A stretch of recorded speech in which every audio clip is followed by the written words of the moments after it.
Salut et bienvenue dans la chaîne Gwedmatech. Gwedmatech est une chaîne de challenge autodidacte. Alors, l'un des premiers challenges que j'ai décidé de relever, c'est d'apprendre les calculs Bethon en autodidacte. Alors, ça partira dans un premier temps des notions générales, le comportement, le matériau et autres, jusqu'au calcul. Si vous voulez en savoir plus sur l'organisation de la chaîne, je vous renvoie dans ma première vidéo de 2026 où je présente comment est-ce que la chaîne va fonctionner, quel est le fil conducteur. Voilà. Donc, nous voici rendus dans notre 3e semaine de travail. Les 2 premières semaines ont été comme une entrée en matière, je peux le dire, intéressante. Et voilà, donc voilà, j'ai fait le bilan. Comme d'habitude, je travaille les documents, je fais une synthèse que je mets sur papier et je la fais défiler bloc par bloc. Et à la fin du défilement, je fais une synthèse face caméra, tout simplement. Une fois les bases posées, on peut passer à la suite. Let's go!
Alors, nous voici donc à la fin de cette semaine de travail. Comme je le disais, toujours aussi riche. Alors, ce que j'ai remarqué par contre, c'est qu'il y a beaucoup d'éléments qui reviennent un petit peu de répétition, des éléments que j'ai déjà vus la semaine dernière. Donc, je vais faire un bilan à peu près, enfin, plus ou moins concis. Donc, je vais moins aller dans les détails parce qu'il y a beaucoup de notions vues la semaine précédente qui sont revenues à peu près cette semaine. Alors, qu'est-ce que j'ai appris cette semaine? Alors, qu'est-ce que je peux rajouter? Alors, le domaine d'emploi du Bethon. Le domaine d'emploi du Bethon, bon, il y en a plusieurs. On a notamment les travaux publics. Dans les travaux publics, on a notamment les ponts. Les ponts, la construction des ponts, peut se faire en atteignant des grandes portées grâce au progrès technique. On a également les tunnels.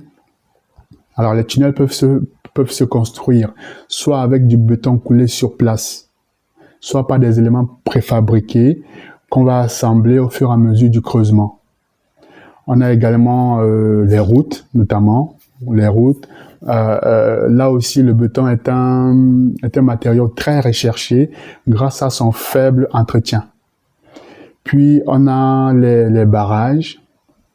La résistance du béton permet justement de résister à des conditions extrêmes.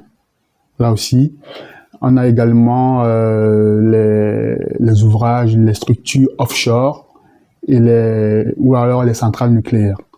Donc voilà en ce qui concerne les domaines d'application du béton. Alors ce sont des domaines qu'on rencontre tous les jours, hein, tout simplement. Donc là, il convenait simplement de les lister. Voilà, mais c'est des choses qu'on rencontre tous les jours. J'ai également vu les domaines de fonction du béton.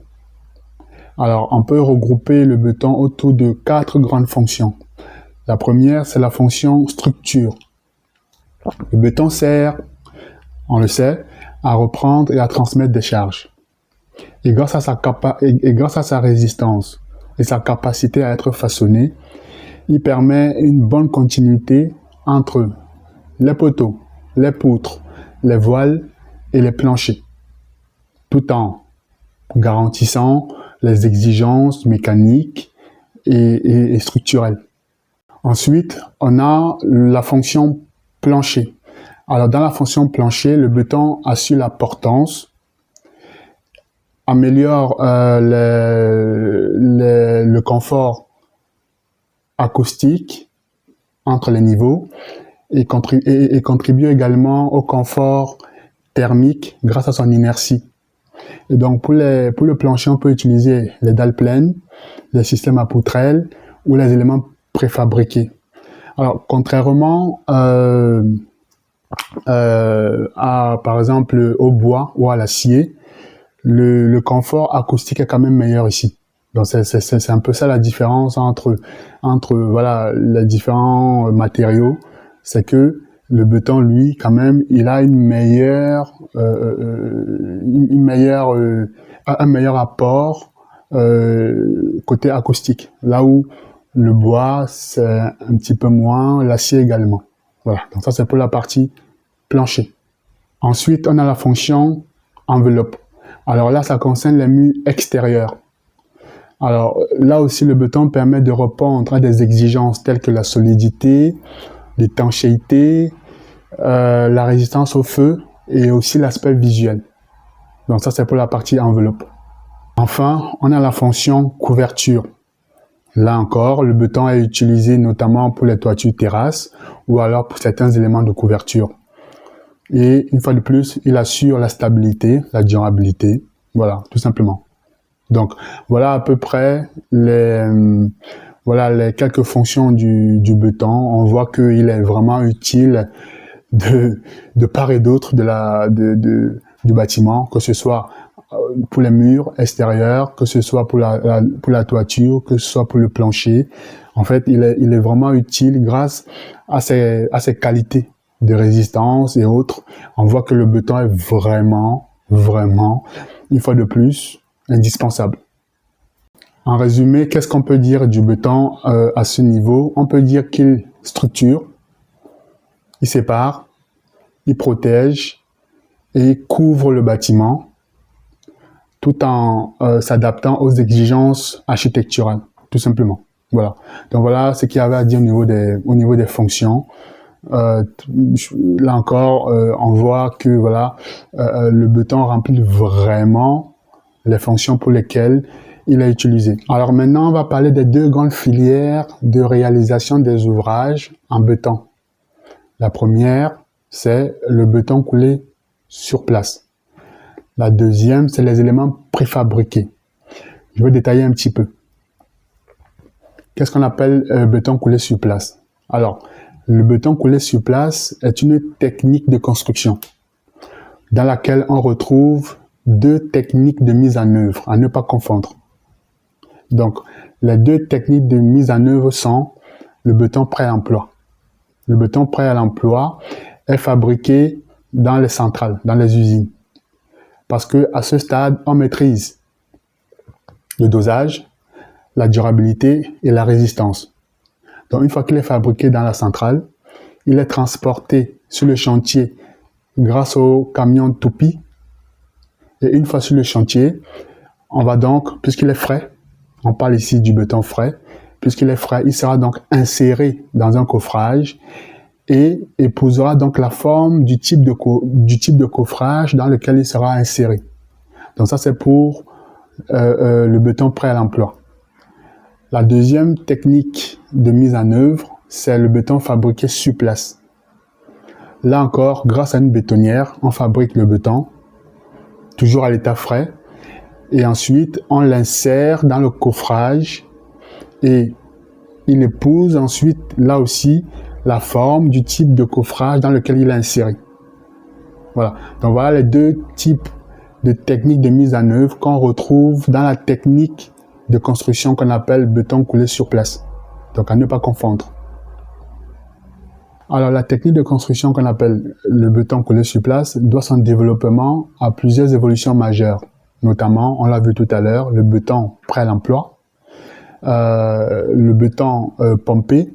En fait, le béton pompé permet d'acheminer le béton plus facilement sur le chantier et atteindre des grandes hauteurs et aussi de pouvoir aussi accéder à des endroits difficiles d'accès ou même inaccessibles par rapport au béton fabriqué sur place qui n'était pas pertinent. Et puis, l'autre avancée majeure, c'est aussi les systèmes de coffrage. Les systèmes de coffrage, notamment les banches, les tables de coffrage, les coffrages tunnels et les coffrages glissants. Là aussi, cette évolution a permis à cette technique de construction de pouvoir se développer beaucoup plus vite et aussi du coup, ça a permis d'industrialiser beaucoup d'ouvrages. Donc, ça a vraiment été des avancées majeures qui ont permis vraiment l'essor, le développement du béton. Alors, à savoir également que en génie civil, on classe le béton par mode de construction, notamment, on l'a vu tout à l'heure, béton coulé sur place ou éléments préfabriqués. Ensuite, par mode de fabrication, béton prêt à l'emploi ou béton fabriqué sur place. Et ensuite, pour terminer par un mode de performance, c'est là qu'on retrouve les bétons haute performance, les bétons fibrés, et etc., et etc. Donc voilà comment le classement se fait, en tout cas il paraît. Voilà comment le classement du béton se fait. Donc en résumé, le béton coulé sur place est une famille constructive qui s'est donc développée grâce au système de coffrage, aux techniques de mise en œuvre et à l'industrialisation du béton. Ça a donc permis d'être beaucoup plus productif et beaucoup plus rapide dans les constructions. Alors, quelques définitions. C'est quoi un banche? Un banche, j'en ai parlé tout à l'heure. Un banche, les banches, ce sont les panneaux, des grands panneaux verticaux utilisés pour les voiles et les murs en béton. Les tables de coffrage sont les éléments horizontaux réutilisables, notamment pour les planchers. Ensuite, le coffrage tunnel. C'est quoi un coffrage tunnel? En fait, c'est un système qui permet de couler en une seule opération les murs et les planchers. Et ça, c'est souvent très utile pour les bâtiments répétitifs, notamment les logements. Ensuite, c'est quoi un coffrage glissant? Un coffrage glissant est un coffrage qui se déplace en continu. Et c'est souvent très utilisé sur les ouvrages comme les ponts, notamment les pylônes, les piles de ponts. Donc ça permet en fait au coffrage de se déplacer au fur et à mesure que le coulage se fait. C'est vraiment très pratique pour ce type de chantier. Donc pour les deux grandes filières de réalisation du béton, j'ai parlé du béton coulé sur place, on en a parlé. Et il y a l'autre filière, c'est les éléments préfabriqués. Alors, comme son nom l'indique, ce sont des éléments préfabriqués en usine. Alors, ils arrivent déjà finis. Ça peut être des pavés, des tuyaux, des murs, des voiles. Donc ça arrive déjà avec une forme finie. Ok? Et à ce niveau, l'exigence en termes de finition est très très très élevée. Parce que quand ça arrive, c'est déjà sous sa forme finale. Donc on vient simplement en pose sur le chantier en fonction du projet. Voilà, ça, comme je disais, ça peut être un tuyau, un tuyau, oui, ça peut être des voiles, ça peut être des pavés. Donc en fonction du projet, quand ça arrive sur le chantier, ça s'assemble simplement au fur et à mesure. Et donc, c'est du béton apparent. Donc forcément, la qualité de finition est très très très très élevée. Voilà. Donc voilà ce qu'il y avait à dire sur ces deux filières de réalisation du béton. Et voilà, donc on voit très bien que le béton est un matériau, là encore, une fois de plus, très malléable, surtout à l'état frais. Voilà, il répond vraiment à de nombreuses exigences architecturales. Donc voilà à peu près ce que je pouvais dire au niveau du bilan. C'est vrai que voilà, c'était une semaine un petit peu moins difficile, c'est vrai. Et donc, comme je le disais, voilà, pour éviter des répétitions, voilà, je me suis concentré uniquement sur les nouvelles informations, les choses essentielles, pour éviter justement la répétition par rapport à la semaine dernière. Voilà. Donc, semaine intéressante, mais au fur et à mesure de ma lecture, je me suis posé quand même quelques questions. Et donc, je me suis posé les questions que je vais lister tout à l'heure, et des questions auxquelles j'ai répondu après avoir fait quelques recherches. Donc, je vais essayer de parcourir ces questions les unes après les autres et on se retrouve après. Let's go!